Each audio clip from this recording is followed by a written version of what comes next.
Hey guys, I wanted to talk real quick about your own soft tissue mobilization, fancy terms for foam rolling, lacrosse ball, things you can do on your own at home without a physical therapist, a chiropractor, a massage therapist putting their hands on you. So this is stuff you can do on your own that we want to empower you. So I put out a lot of videos about, I did one yesterday about plantar fasciitis, and a few people got back to me saying like, hey, like where exactly on my calf should I put it? How long? All these things. So I want to address these top 3 questions I get. Number 1, where should you put that ball? Where should you spend your time?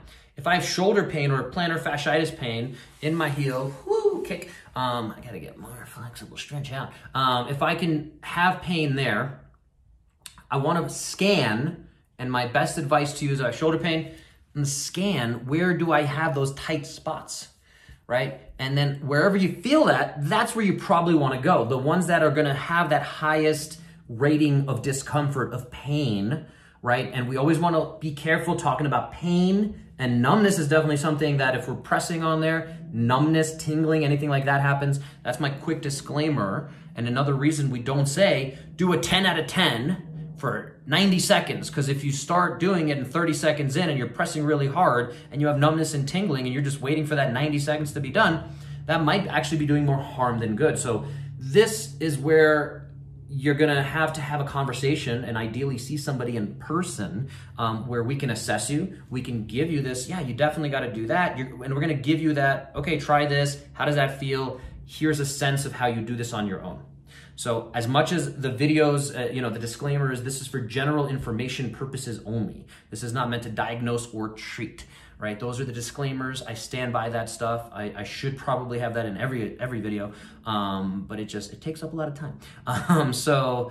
Coming back to it, scan where you have the most unpleasant kind of sensation. Always think of, so if I have shoulder pain, always think above, upstream, and downstream as well, okay? So it's all connected. That's the really simple answer there. Scan for where you have the most pain. How intense should you go? Again, if I say do an 8 out of 10, right, that might be something very different for you, for me, for my wife, for my dog. So 8 out of 10 is just a general kind of number, but it should be relatively uncomfortable. So if I'm gonna press in here into my pec, right, with this very firm lacrosse ball, ooh, that's pretty intense. That's like a 7 out of 10. I'm gonna try to breathe into it, okay? And then the third question is how long? So if I'm in here and it's pretty good, it's a 7, 8 out of 10 for me. I'm gonna keep breathing into that and eventually keeping the same amount of pressure, maybe even changing a little bit, so it's still increasing the pressure. I'm gonna hang out there. If I tell you 90 seconds, that might not be enough time to make enough of a change. So the answer is, how long should I have this in here for? Until I feel a change, until I have a better sense of a change is made. So, okay, let's say there, ooh, that was pretty intense. I definitely feel a little bit more looseness on this side than I do on this side for sure. I kind of want to now do this side to balance it out.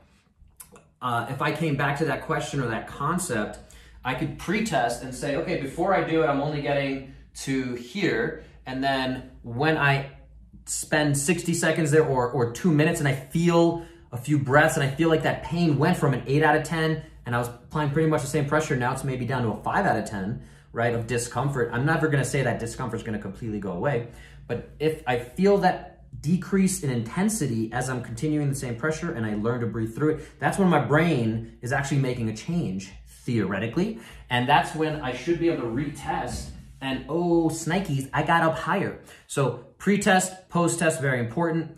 It depends is always gonna be the answer here, and I'd actually be cautious of anyone that gives out, do this for 60 seconds, 3 times a day, very specific kind of things without doing an assessment on you, because I think it's disingenuous. I'm gonna go and get this other side of my pec because now they feel unbalanced.